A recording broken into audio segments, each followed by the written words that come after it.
छुट्टी लेके और कुछ दिन रहिए बलम जी। घरे छुट्टी लेके और कुछ दिन रहिए बलम जी।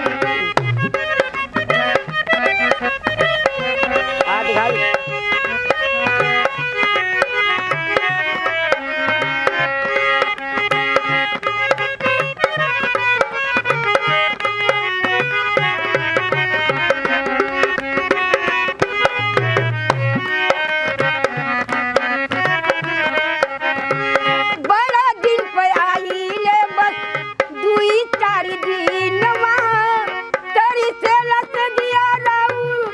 अखिया में नीलिया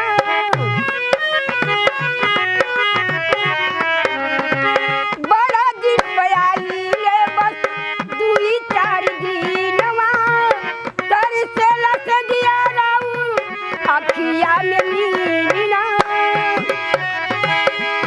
बिरहा बेधेला बदनुआ कितना बिरहा बेधेला बदनुआ कितना कहिए बलम जी। घरे छुट्टी लेके और कुछ दिन रहिए बलम जी।